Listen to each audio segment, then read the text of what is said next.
Hi, this is Machiavelli, and I'm older than the esports historian here on Thorin's YouTube channel.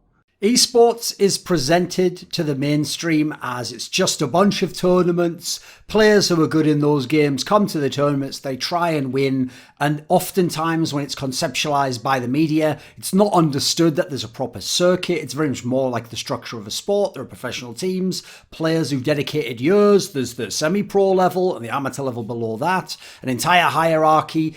Obviously, this, in reality, a vibrant ecosystem is talking about. There are tons of players with personal and competitive histories in the game. There are masses of matches, whether you're talking in the present or the past, that you have to watch, you have to study, you have to at least be aware of what happened or the general storylines. Add to that, there are so many ways you can study these games, you can watch these games, you can follow these games, so many ways to attack them. You can attack them from the strategical, what are the general approaches that tend to be more successful in a different period in time? The tactical, what are the specific maneuvers that someone does to win, to gain an edge, to make their style effective? The individual, how are they individually playing? How can you evaluate their performance level in terms of raw skill, in terms of decision making? There are team dynamics. Which player in a team sets another player up? Which one gains from resources? Which one plays without resources? What is the right dynamic in terms of the balance between said roles or to affect a certain style within the game? There's the meta understanding. What are the strongest things overall right now? How is what they are choosing to do and the way they play playing into that? Are people playing against the meta in a way that's less effective but plays more to their individual strengths? How do you weigh these things up? There's game balance itself. What things are strong? Should they be as strong? Look at the way this player's playing right now. Look at the way this player's winning right now. Look at this player's losing right now. How does that relate to that? There's the narrative realm, obviously one that I've absolutely staked a lot of territory within, where you tell the story of a player and you do your best to understand who he is and then in the context of his time, and to parlay that information into hopefully a profile of him or to tie him into history to make a coherent tapestry of everything that happened. The key thing to understand is, and I found this myself the more I've gone into all these areas, is nobody can study all of these areas to the deepest degree at the same time. It's just logistically not possible to. There's not enough time in the day. No one has the resources to either. So quite frankly, you're already selecting from that system or just going in naturally and seeing where you end up. So people pick the areas they're most interested in. What are they curious about? What draws their interest? What obsesses them? Which player really just hooks them for some reason? And they go down that little rabbit hole. They take, to quote Joseph Campbell, I'll obviously reference him later in this actual video. Each person, each knight, like on the Grill Quest, enters the forest at a point of his choosing and where nobody else had gone before. That's the ideal way, I think, to go out and become yourself in the world. So, to me, the main aim is you pick your areas that you're good in, that you're interested in, that you want to pursue, and then you try and keep a decent enough understanding of the others because they're complementary to some degree and help you build up a wider worldview to help you model the game, to help you have an understanding of what's come and what's been and what might be and how some of these things interact. And then also you use the other experts and the other content creators in the field to fill in some of your understanding in the areas you can't go down that particular rabbit hole like LS does with the draft or someone like Sean Gers does tactically in Counter-Strike. So you let them do it and you try and gain some insights or listen to what they're saying and integrate some of what makes sense into your worldview. Now, it goes without saying, if content creators can't even go down one or two more paths to a deep degree, the average fan can't come close to the depth in even one of these slices in terms of how to understand, model, view the game. And when I say average fan, I mean the average fan. I'm not talking about the most obsessed person on Reddit. They're not the average fan. I'm talking about the guy who just watches some of the games or he watches his favourite team or he's watched for a year or two but he doesn't want to go back and watch 10-year-old VODs of the LPL in League of Legends to find out who the fuck Wei Zhao was. He doesn't want to go and find some old StarCraft VOD to understand why is it relevant that Sue became a great player in StarCraft? He doesn't care that in CSGO, Neo was never a monster player, but he was the god back in CS 1.6. So they, just like the rest of those content creators and experts, rely on the experts and content creators to guide them, to educate them, to inform them, to basically be someone who can concretize and make concise some of that information, explain it, articulate it, hopefully along with their model and their process, and therefore you can integrate it, you can make some use of it now, even if it's not your information necessarily. It's like that concept that you can pass knowledge on, you can't pass wisdom on, because wisdom comes from the experience and the process of figuring out what was the knowledge and why it's relevant and what the meaning is, what the purpose is. That's the reason why those Zen koans exist, where the whole point is not to know the answer. Otherwise you can just go buy a fucking book and look them up. Just knowing the answer doesn't help you. It's how you arrive at the answer that is the whole purpose of the koan. So there's a concept from Indian culture going back many thousands of years that I want to address because it's going to tie into the core concept of this video. And it's from Hindu culture, and that is of the human who lives their life in society, in a town, in a city.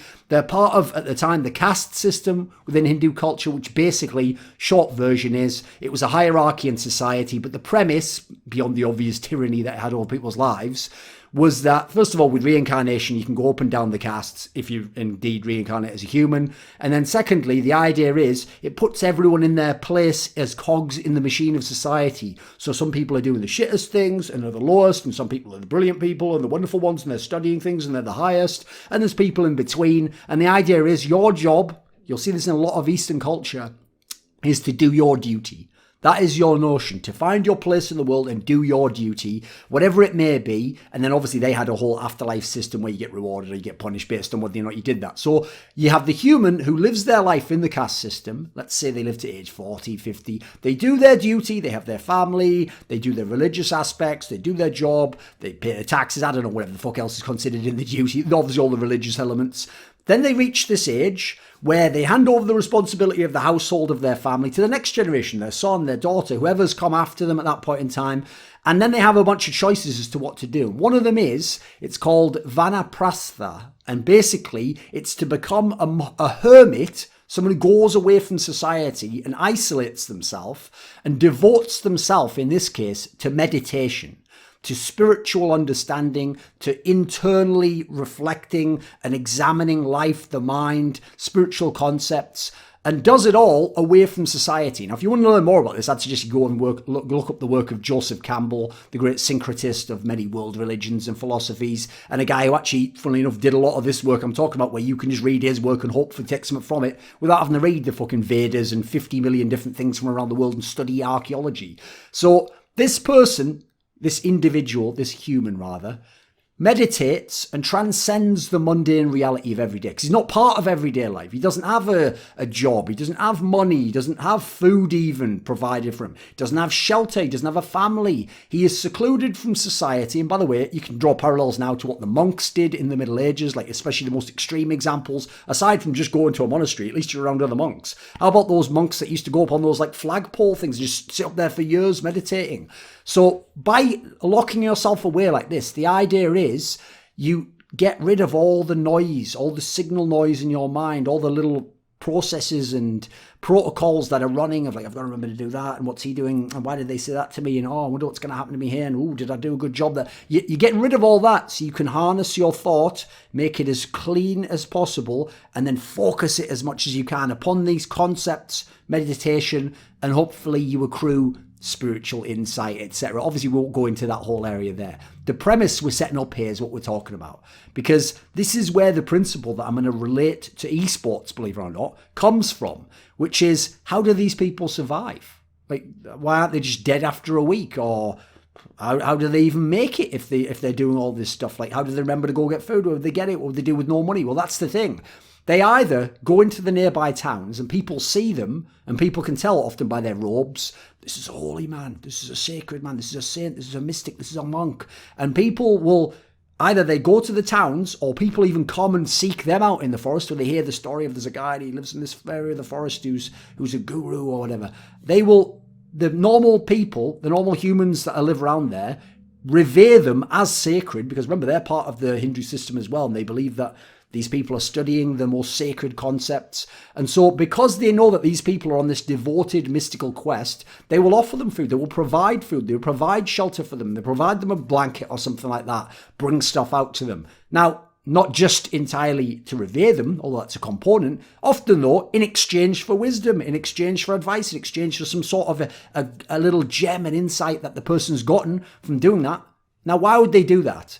Because this monk or this mystic is someone who, the theory is, they are directly experiencing the wonder of life, God, whatever you want to call it, this tradition. They've gone as deep as you can. They aren't distracted by the worldly trappings or the window dressing of everyday life. Now, they may indeed even be considered crazy by societal standards, but they may also be expected, and typically as a tradition, to have reached deeper understanding, deeper insight into life, into the nature of being, into the nature of spirituality, the afterlife, than any normal person just living their life, doing a job, having some food, looking after the kids, doing something, playing a song, and then going to fucking sleep every day, then getting up and doing it all over again. Now, here's the key thing. The person who comes to them, the human who comes to this guru, this individual, this monk, this mystic, they don't want to undergo all of that themselves. They don't have to pay that cost, but they do want to get some of the experience or gain some of those insights. And so this is a way to kind of get that vicariously, or get some fraction of it, some distillation down of it. I mean, I guess it'd be dilution of it in that sense. They want a little piece of it that they can take back to their everyday life and apply or think about, or gives them an answer, some purpose, some meaning. They want this vicarious meeting with divine energy, with wonder, that they can't have access to themselves. You can actually throw the Gnostics in there as people who are doing some of these things as well. Now, the reason why this ties into the concept in esports of the experts and the content creators who are going deep is these are people who've devoted their daily energy and their lives on a daily basis, and for many, many years in certain cases, to understanding games, to covering games, to explaining games, the scenes around them, the matches, the concepts, so they can be a go-between for that fan and the deepest levels of the game that people have studied and gone into. That's why if you don't remember, I'll link it in the description below if I can find it. I made a Facebook post once explaining why people who said like, oh, all Kelsey was just, like she just looks up a lot of the games or whatever. And I explained why that's a ridiculous concept, because what she was actually attempting to do was something essentially impossible. She was trying to overcome the logistical nightmare of keeping up to date with every single major region, watching the majority of the games, knowing the teams, the players, the styles, the meta understanding, even details about what they'd said in interviews, their coaching staff, like who they've got on in terms of rookies coming in, what the next prospects are like, and then trying to compare and contrast.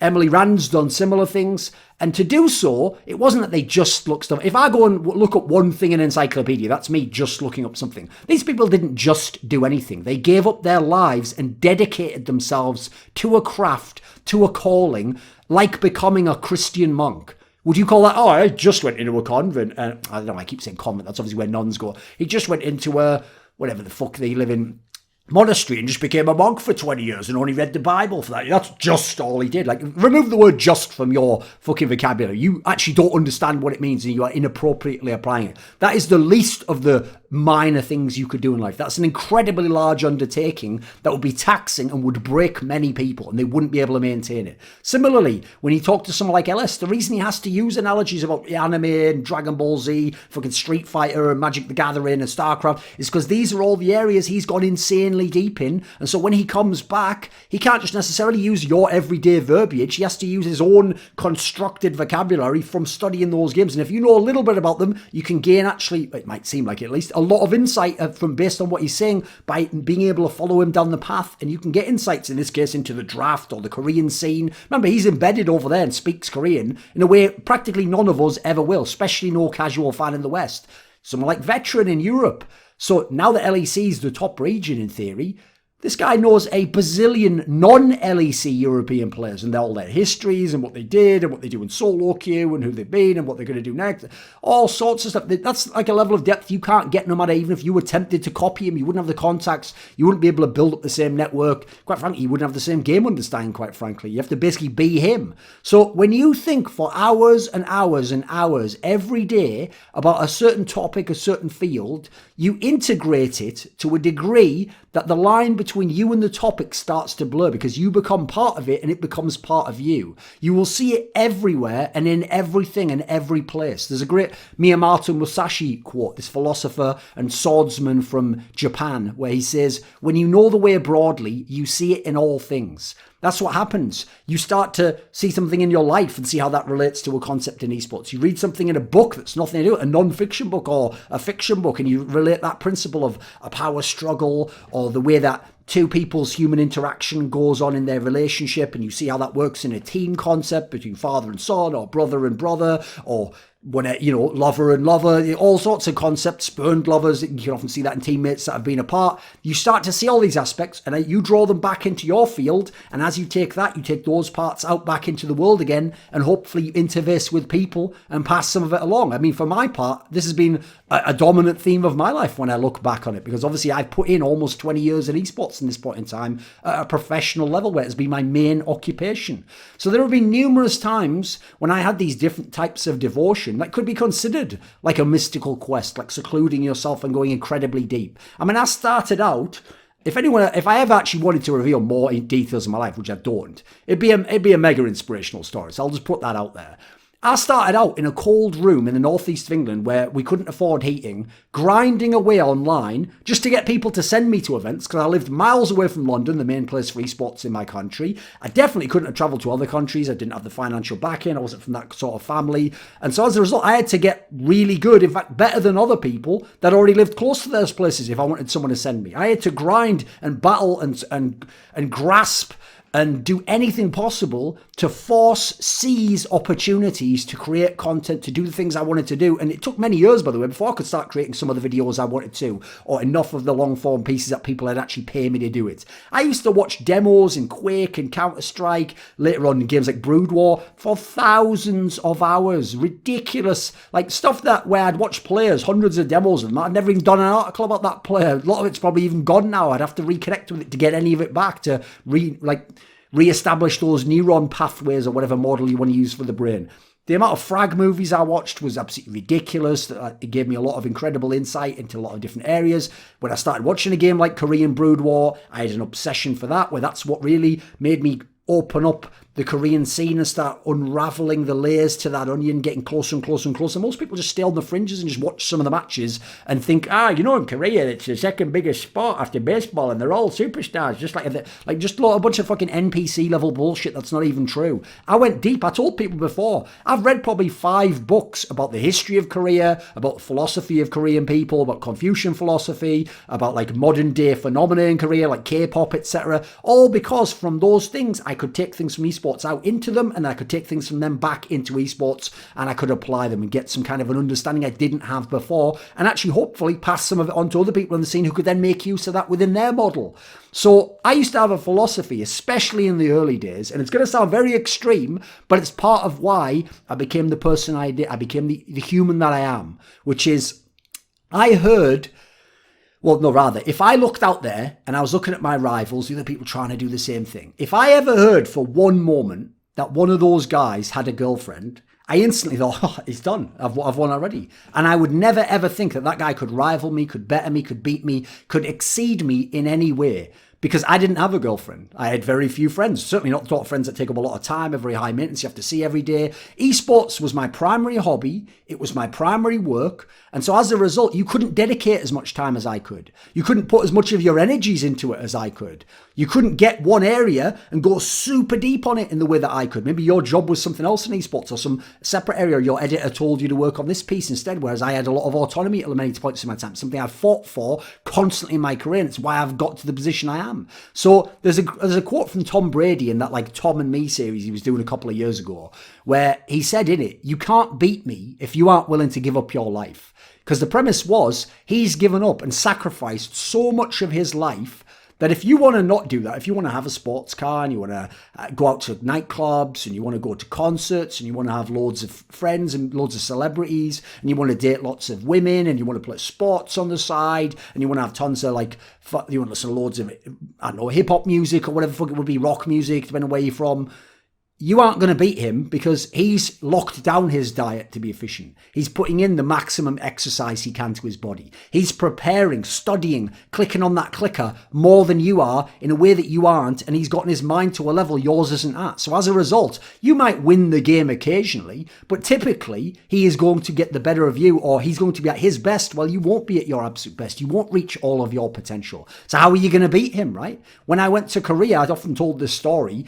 After I became a freelancer from getting fired from OnGamers in October of 2014, I became a freelancer and I went to Korea at the end of the year. And what I did was I made my apartment into a content creation dojo to push the limits and see what was possible if you worked every day to create content. So I would make a Thorin's Thoughts video every day. I did 57 days in a row or something. I would work on written content every single day, whether that was researching or actually publishing the article. Just because you saw the article published doesn't mean that's the only day I worked on that thing. I would do talk shows, even if they were at ridiculous times. Like I'd have to get up at 4 a.m. to do them, or I'd have to stay up really late and do them really early in the morning. I used to literally have to sleep and train myself to be able to sleep with a really noisy, because back then it wasn't a very good laptop just whirring constantly, running at its max temperature, because it was rendering files that were content or they were talk shows like Summoning Insight. And so a talk show like Summoning Insight back then, a 3-hour show, used to take 16 hours to render. And I just learned, I was in a one